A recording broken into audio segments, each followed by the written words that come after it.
വളരെയധികം വേദനിപ്പിക്കുന്നതും വിഷമിപ്പിക്കുന്നതുമായ ഒരു അപകടത്തിന്റെ ഞെട്ടലാണ് നമ്മൾ മലയാളികൾ മുഴുവൻ. അത് നമ്മൾ വല്ലാതെ നമ്മൾ വേദനിപ്പിച്ചു എന്നുള്ളിടത്താണ്. ഇതൊരു പിന്നെ നമ്മുടെ കേരളത്തിൽ വേറെ പല അപകടങ്ങളും നടന്നിട്ടുണ്ടെങ്കിൽ പോലും ഇത് നമുക്ക് സങ്കല്പത്തിൻ്റെ അപ്പുറമാണ് ഈ ഒരു വാനിൻ്റെ അപകടം. 13ാമത്തെ ഹെയർപിന്നിൽ നിന്ന് 9ാമത്തെ ഹെയർപിന്നിലേക്ക് വണ്ടി മറിഞ്ഞു എന്ന് പറയുമ്പോഴേ നമുക്ക് ഊഹിക്കാന്നുള്ളതേ ഉള്ളൂ അതിൻ്റെ ഒരു അതിന്റെ കാരണങ്ങളാണ് ഇപ്പോൾ ശരിക്കും ചർച്ച ചെയ്തുകൊണ്ടിരിക്കുന്നത്. നമ്മളും ഇന്ന് ഏകദേശം ആ ഒരു കാര്യത്തിലേക്കാണ് ചർച്ച ചെയ്തു പോകുന്നത്. കാരണം 9 പേരാണ് ഇതുവരെ മരണപ്പെട്ടത്, കുട്ടികളടക്കം 9 പേര്. ബാക്കിയുള്ളവരുടെ നില ഗുരുതരമാണെന്ന് പറയുന്നു. പ്രഥമ അധ്യാപകർ ഇവർ പോകുന്ന ആ ട്രാവലിങ്ങിനിടയിലുള്ള വീഡിയോസും ഫോട്ടോസും ഒക്കെ ഒരുപാട് വരുന്നുണ്ട്. അത് ഇപ്പോൾ എന്താണെങ്കിലും ശരിക്കും നമ്മളെ ഞെട്ടിച്ച് കിടഞ്ഞ ഒരു സംഭവമാണ്. ഇന്നലെ രാത്രി തൊട്ട് തുടങ്ങി ഇന്നാണ് അതിൻ്റെ കൂടുതൽ ഡീറ്റെയിൽസ് നമ്മൾ അറിയുന്നത്. ഡ്രൈവർ അടക്കമുള്ളവർ പരിക്കേറ്റ് ഹോസ്പിറ്റലിലാണ്. ഇപ്പോൾ നമ്മുടെ സോഷ്യൽ മീഡിയ ഏറ്റവും പ്രധാനമായിട്ട് ചർച്ച ചെയ്യുന്നത് ഈ വാഹനത്തിന്റെ സുരക്ഷിതത്വത്തെ പറ്റിയാണ്. ഈ പർട്ടിക്കുലർ വാഹനത്തിന്റെ ഈ ടെമ്പോ ട്രാവലർ വാഹനത്തിന്റെ ഫോഴ്സ് എന്ന് പറയുന്ന വണ്ടിയാണെന്ന് പറയുന്നു. അപ്പോൾ അതിന്റെ സുരക്ഷിതത്വത്തെ കുറിച്ചും ഈ ഹെയർപിൻ വളവുകളിലും കുത്തിറക്കങ്ങളിലും എങ്ങനെ വാഹനങ്ങൾ ഓടിക്കണമെന്നത് സംബന്ധിച്ചിട്ടുള്ള പരിചയസമ്പന്നരായ ഒരുപാട് ഡ്രൈവർമാരുടെ സാമൂഹിക മാധ്യമ കുറിപ്പുകൾ കണ്ടു. എല്ലാവരും അതിനോട് യോജിക്കുന്നുമുണ്ട്.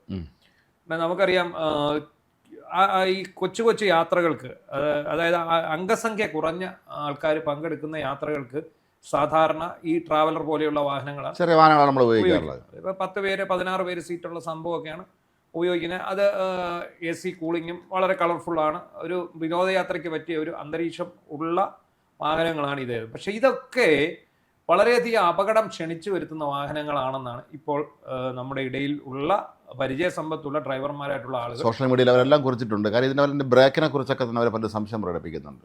അതായത് ഈ വാഹനങ്ങൾ സൂക്ഷിച്ചാണ് ഉപയോഗിക്കേണ്ടത്. ഇത് അപകടം എല്ലാ വാഹനങ്ങൾക്കും ഏത് എത്ര സുരക്ഷിതത്വം ഉണ്ടെന്ന് പറയുന്ന വാഹനങ്ങൾക്ക് പോലും അപകടങ്ങളുണ്ട്. നമ്മൾ ഏത് ഗതാഗത മാർഗത്തിനും അപകടമുണ്ട്. ഇപ്പോൾ പ്ലെയിൻ ആയാലും ട്രെയിൻ ആയാലും ബസ്സായാലും ബോട്ടായാലും കപ്പലായാലും എല്ലാത്തിനും ഉണ്ട്.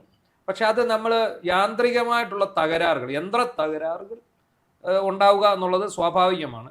എന്നാൽ മനുഷ്യനിർമ്മിതമായിട്ടുള്ള അല്ലെങ്കിൽ മനുഷ്യന്റെ പിഴവ് കൊണ്ട്, അശ്രദ്ധ കൊണ്ടാണ് മിക്ക അപകടങ്ങളും ഏറ്റവും കൂടുതൽ ഉണ്ടാവുക. ഇപ്പൊ യന്ത്ര തകരാറിനേക്കാൾ അതാണ് നമുക്ക് സംഭവിക്കാറുണ്ടാവുക.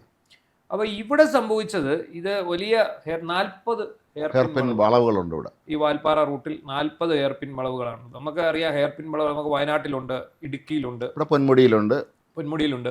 അതുപോലെ തന്നെ കുത്തനെയുള്ള കയറ്റങ്ങളും കുത്തനെയുള്ള ഇറക്കങ്ങളും ഉണ്ട്. അപ്പോൾ അടിസ്ഥാനപരമായിട്ട് നമ്മൾ ഡ്രൈവിങ് അഭ്യസിച്ചിരിക്കുന്ന ആൾക്കാർ ഇപ്പം എല്ലാവർക്കും വണ്ടി ഓടിക്കാൻ അറിയാവുന്നവരാണ്. പക്ഷേ ഇപ്പം എന്നെ സംബന്ധിച്ചിടത്തോളം ഞാൻ വണ്ടി ഓടിക്കുന്ന ഒരാളാണ്. പക്ഷെ ഇതിൻ്റെ യന്ത്രങ്ങളുടെ പ്രവർത്തനങ്ങൾ എനിക്കറിയില്ല. ശ്രീനിവാസൻ പോളിടെക്നിക്ക് പഠിച്ചിട്ടില്ല എന്ന് പറയുന്ന പോലെ നമുക്ക് ആ യന്ത്രങ്ങളുടെ പ്രവർത്തനം നമുക്കറിയില്ല. ഇത് എങ്ങനെ പ്രവർത്തിക്കുന്നു, എന്താണ് എന്ന് നമുക്ക് അറിയില്ല. അപ്പം ഇന്ന് ഈ ഒരു അപകടം ഉണ്ടായ പശ്ചാത്തലത്തിൽ ഇന്ന് ഈ സോഷ്യൽ മീഡിയയിൽ വന്ന ചില കുറിപ്പുകൾ നമ്മളുടെ ആ ഒരു എന്താ പറയുന്നത്, നമ്മുടെ ആ ഒരു അറിവില്ലായ്മയെ ദൂരീകരിക്കുന്നു. ഇപ്പം ഈ വാഹനം അപകട സാധ്യത ഏറെ ഉള്ളതാണെന്ന് പറയുന്നത് ഈ ട്രാവലർ. അപ്പോൾ ഇതുപോലെയുള്ള കുത്തനെയുള്ള ഇറക്കത്ത്, വലിയ ഹെയർപിൻ വളവുകളുള്ള ഇറക്കത്ത് ഇതിൻ്റെ ബ്രേക്ക് ഫലപ്രദമാവുകയില്ല എന്നാണ് പറയുന്നത്. ഈ വാഹനം എങ്ങനെയാണ് അപകടത്തിൽപ്പെട്ടതെന്ന് ഇപ്പോഴും അറിയില്ല. അതിനിയും മോട്ടോർ വെഹിക്കിൾ ഇൻസ്പെക്ടർമാർ വന്ന് വാഹനം പരിശോധിച്ച് വാഹനം പരിശോധിക്കുക എന്ന് പറഞ്ഞാൽ വാഹനം തവിടുപൊടിയായിപ്പോയി. എങ്കിലും അതിൻ്റെ അപകടത്തിനുണ്ടായ കാരണം കണ്ടെത്താൻ അവർ ശ്രമിക്കും. ഡ്രൈവർ ഹോസ്പിറ്റലാണല്ലോ. ഇപ്പൊ 22 വയസ്സുള്ള ഒരാളാണ് ഡ്രൈവർ എന്നാണ് പറയുന്നത്. അയാൾക്ക് ഒരു പരിചയസമ്പത്തിന്റെ കുറവുണ്ടെന്നും പറയുന്നു, പ്രത്യേകിച്ചും ഈ മേഖലകളിൽ എന്നൊക്കെ ചർച്ച ചെയ്യുന്നുണ്ട്. പക്ഷെ ആ ചർച്ചയ്ക്കൊന്നും ഇപ്പോൾ പ്രസക്തിയില്ല. ആ ചർച്ചയ്ക്ക് നമുക്കൊരു പ്രസക്തിയില്ല.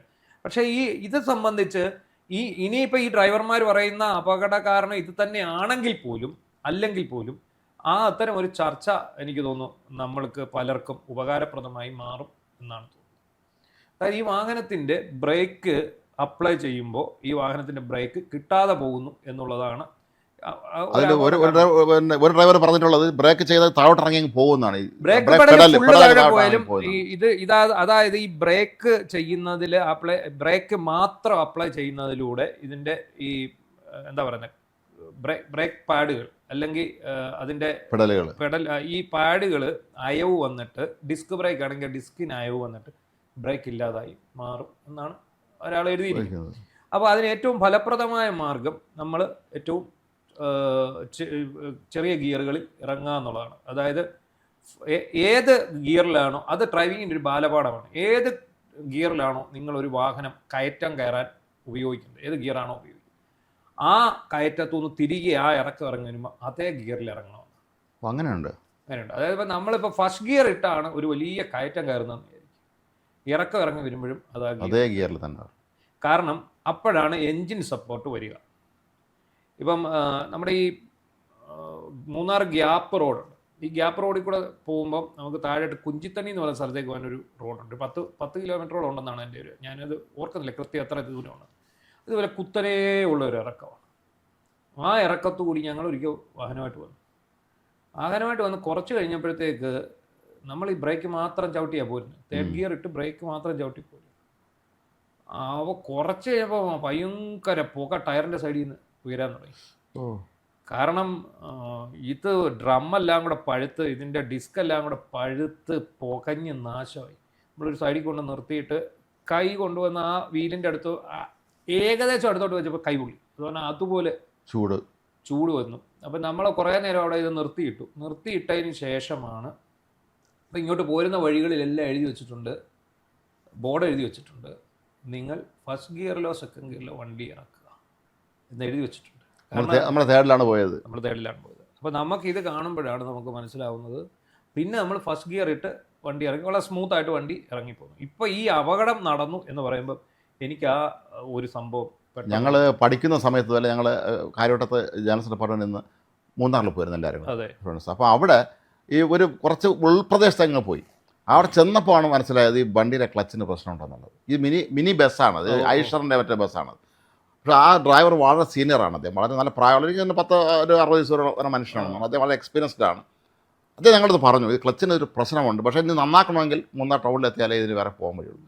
പക്ഷെ അദ്ദേഹം എന്തൊക്കെയോ താൽക്കാലിക സംവിധാനം ചെയ്ത് എങ്ങനെയോ സുരക്ഷിതമായിട്ട് ഞങ്ങളെ താഴെ എത്തിച്ചു. എനിക്കൊന്നും കുറേ നേരം യാത്ര ചെയ്തു. പക്ഷെ അതൊരു നല്ല എക്സ്പീരിയൻസ് ഉള്ള ഡ്രൈവർ ആയതുകൊണ്ട് മാത്രമാണ് അത് ഈ പറഞ്ഞ പോലെ ഈ ഗിയറുകളിലായിരിക്കും പോകുന്നത്.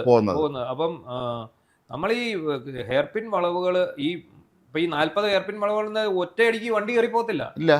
അതായത് വണ്ടി നേരെ മേളിലോട്ട് എടുത്തിട്ട് ബാക്ക് എടുത്തിട്ടേ വണ്ടി തിരിയത്തുള്ളൂ. വലിയ വണ്ടികളൊക്കെ അങ്ങനെ തിരിയുള്ളൂ. അപ്പം ഞാൻ ഇങ്ങനെ കണ്ട ഒരു സ്ഥലം എന്ന് പറഞ്ഞാൽ നമ്മുടെ ആര്യങ്കാവ്, പുനലൂർ, തെന്മല, ആര്യങ്കാവ് ചെക്ക് പോസ്റ്റ് വഴി നമ്മൾ രാത്രി ഇങ്ങോട്ട് വന്നാൽ വലിയ പാടാണ് അതിലേക്ക് ഇങ്ങോട്ട് കയറി വരും. കാരണം എന്താണെന്ന് വെച്ചാൽ വലിയ 10-30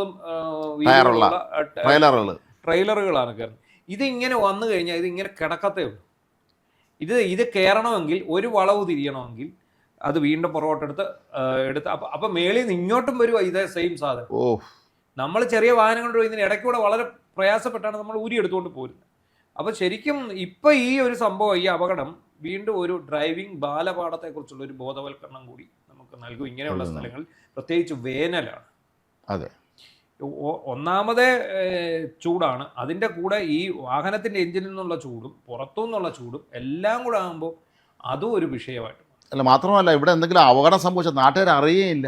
നമ്മൾ വണ്ടി പറഞ്ഞാൽ താഴെ പോയാൽ ഇതാരും അറിയില്ല. ഇന്നിപ്പം ചാനലുകളിലൊക്കെ അവർ ഈ ഡ്രോൺ പറത്തിയിട്ട് ഈ 40 വളവുകളുടെയും വിദൂര ദൃശ്യം, ഏരിയൽ ദൃശ്യം എടുത്ത് കാണിക്കുന്നുണ്ട്. അവിടെയാണ് നമുക്ക് ഈ അപകടത്തിന്റെ ഭീകരത മനസ്സിലാവും. കുത്തനെ ചെങ്കുത്തായ മേളിൽ നിന്ന് ഒരു തടസ്സവും ഇല്ലാതെ ഈ വാഹനം ഉരുണ്ട് നേരെ ഇവിടെ പതിച്ച് തകർന്ന് തരിപ്പണമായി പോവാണ്. അത് തവിട് പൊടിയാണ് ആ വാഹനം. ഒന്ന് ആലോചിച്ച് അതിൻ്റെ ഒരു അവസ്ഥ, ഒരു ഭീകരത ഒന്ന് ആലോചിച്ച്. ഞാനൊരിക്കൽ ബോംബെയിൽ നിന്ന് തൃശ്ശൂരേക്ക് ബസ്സിൽ യാത്ര ചെയ്തിട്ടുണ്ട്. ഈ അക്ബർ ട്രാവൽസിൻ്റെ ബസ്സിൽ 1 വർഷം മുമ്പാണ്. പക്ഷെ അത് ബാംഗ്ലൂർ ബോംബെ ഹൈവേ എന്തോ ആണ്. പക്ഷേ ഈ റോഡ് നാളെ ഇങ്ങനെയാണ് കിടക്കുന്നത്. നമ്മൾ ശരിക്കും ഇതിൻ്റെ ഈ മുകളിൽ തീരെ താഴോട്ട് പോകുമ്പോൾ നമ്മൾ ഞെട്ടിപ്പ് ഈ റോഡിൽ കൂടെയാണ് നമ്മൾ വന്നതെന്നുള്ളത്. പക്ഷെ നല്ല എക്സ്പെർട്ട് ഡ്രൈവർമാരാണ് അവർ. വളരെ ശ്രദ്ധിച്ചാണ് വണ്ടി ഓടിക്കുന്നത്. ഒരുപാട് സ്പീഡൊന്നും വരില്ല. നമ്മൾ മാത്രമല്ല, നമ്മൾ ഈ വരുന്ന വഴിയിൽ നമ്മളെ പേടിപ്പെടുത്തുന്ന ഒരു കാഴ്ചയുള്ള പല ഭാഗങ്ങളും വാഹനങ്ങളും മറിഞ്ഞിടക്കാൻ നമ്മൾ കാണുന്നത് താഴെ. എന്നോ മറിഞ്ഞതായിരിക്കാം, ചിലപ്പോൾ ആ ദിവസങ്ങളിലായിരിക്കില്ല. എങ്കിൽ പോലും ഇത്തരം സ്ഥലങ്ങളിൽ കൂടെ യാത്ര ചെയ്യുമ്പോൾ അതിൻ്റെ ഒരു ഡ്രൈവറിൻ്റെ എക്സ്പീരിയൻസ് എന്ന് പറയുന്നത് വളരെ പ്രധാനമാണ്. എനിക്ക് ഇതുപോലെ ഒരു അനുഭവം വന്നാൽ, ഞങ്ങൾ നേപ്പാളിൽ പൊക്ര എന്ന് പറയുന്ന സ്ഥലമുണ്ട്. പൊക്ര യോത്ത സിനിമയ്ക്കകത്ത് പറയുന്നല്ലോ. പൊക്ര എന്ന് പറയുന്ന സ്ഥലത്തു നിന്ന് ഞങ്ങൾ റോഡ് മാർഗം രാത്രിയിൽ ഒരു 10 മണിയൊക്കെ ആകുമ്പോൾ സ്റ്റാർട്ട് ചെയ്യുന്നു പൊക്രയിൽ, നേരെ കാഠ്മണ്ഡുവിലേക്ക്. അപ്പോൾ നമ്മൾ പോകുന്നത്, നമുക്ക് ഒരു ബൊലേറോ വണ്ടിയിലാണ്.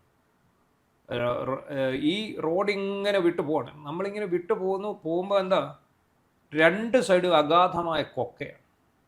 ഇതിനിടയ്ക്കൂടെ നമ്മുടെ ഈ വാഹനം ഓടിച്ചുകൊണ്ട് പോയത് ഇപ്പോൾ ബിലീവേഴ്സ് ചർച്ചിൻ്റെ PR ആയിരിക്കുന്ന ഫാദർ സിജോ ബന്ധപ്പെട്ടി. അപ്പോൾ ഞങ്ങൾ ബിലീവേഴ്സ് ചർച്ചിൻ്റെ കൂടെ അവരുടെ അവിടുത്തെ ജീവകാരുണ്യ പ്രവർത്തനം കാണാൻ പോകുന്നതാണ്. അപ്പോൾ ഈ പൊക്രായിൽ നിന്ന് ഈ വണ്ടി എടുക്കുമ്പോൾ ഒരു പ്രായം ചെന്ന ഒരു നേപ്പാളി ഡ്രൈവറാവുള്ളത്. അപ്പം അച്ഛൻ പറഞ്ഞു, ഇദ്ദേഹം പുറകിലോട്ടിരുന്നോ, ഞാൻ ഓടിച്ചോളാം. എന്നിട്ട് ഈ അച്ഛൻ ഇത് ഓടിക്കുകയാണ്. അച്ഛൻ ഇതിനകത്ത് ഭയങ്കര എക്സ്പേർട്ടാണ്, ഈ സിജോ എന്ന് പറയുന്ന അച്ഛൻ. അദ്ദേഹം ഇത് നല്ല പറപ്പിച്ചാണ് വിടുന്നത്. പോകുന്ന വഴിക്കൊക്കെ എന്നോട് പറയുന്നുണ്ട്, വിശാന്തി അപ്പുറം ഇപ്പുറം നോക്കിക്കോ എന്ന് പറയും. ഞാനിങ്ങനെ അങ്ങോട്ട് ഒന്നും നോക്കണ്ട, മുടിഞ്ഞ കൊക്കയാ, പോയാൽ പൊടി പോലും കിട്ടുകയില്ല. അങ്ങനെ ഞങ്ങളിത് കാഠ്മണ്ഡുവിൽ വന്നു. കാഠ്മണ്ഡുവിന് വന്നതിന് ശേഷമാണ് തലേന്ന് അവിടെ 2 വണ്ടി പറഞ്ഞിട്ടുണ്ട് ഞങ്ങൾ വന്ന അതേ വഴിയിൽ. 32 പേരൊക്കെ ഒരു വണ്ടിക്കകത്ത് 32 പേര് അവർ മൊത്തം മരിച്ചു പോയിട്ടുണ്ട്. അതിനകത്തോടാണ് ഈ അച്ഛൻ ഇത് ഓടിച്ചോണ്ട്. അച്ഛൻ ഇതിനകത്ത് ഭയങ്കര സ്ഥിരമായിട്ട് പോകുന്ന വഴിയാന്ന് പറഞ്ഞു. അപ്പം ഇത്രയും വലിയ കൊക്ക ഞാൻ നമ്മുടെ നാട്ടിൽ കണ്ടിട്ടില്ല. നമുക്കിതിൻ്റെ ഒരു ഭീകരത മനസ്സിലാവത്തില്ല. അത് രാത്രി ആയതുകൊണ്ട് അത്രയും മനസ്സിലായില്ല. പക്ഷേ ആ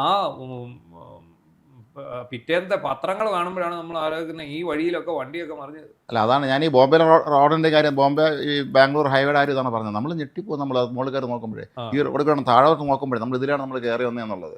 അങ്ങനത്തെ റോഡാണ് അവിടെയൊക്കെ. അപ്പോൾ ശരിക്കും നമ്മളിപ്പോൾ ന്യൂജൻ ഡ്രൈവർമാരുണ്ട്, നന്നായിട്ട് വണ്ടി ഓടിക്കും. ഇപ്പം നമ്മുടെ ഇവിടുത്തെ അഖിൽ, അതെ നമ്മുടെ ഇവിടുത്തെ ഡ്രൈവറായിട്ടുള്ള അഖിൽ, ഡ്രൈവറല്ല നമ്മുടെ സ്റ്റാഫാണ്. അദ്ദേഹം വണ്ടി ഓടിക്കുന്നത് കണ്ട് നമ്മൾ ഞെട്ടിപ്പോവും. നമ്മൾ സർവേക്ക് പോയപ്പോൾ ഞങ്ങൾക്ക് അത് വലിയ പ്രയോജനപ്പെട്ടു. ഒരു സ്ഥലത്ത് തന്നെ, കാരണം ഭയങ്കര എക്സ്പീരിയൻസ് ആണ്. വലിയ പ്രായമൊന്നുമില്ല, പക്ഷെ പുള്ളി നല്ല ഗംഭീരമായിട്ടാണ് വണ്ടി ഓടിക്കും. പുള്ളി ഡ്രൈവിംഗ് കാണുമ്പോൾ നമുക്ക് നല്ല. അപ്പം നമ്മൾ പറഞ്ഞു വന്നത് എന്താണെന്ന് ചോദിച്ചാൽ, ഈ പ്രായത്തിലല്ല കാര്യം, പരിചയസമ്പത്തിലാണ്. അതെ.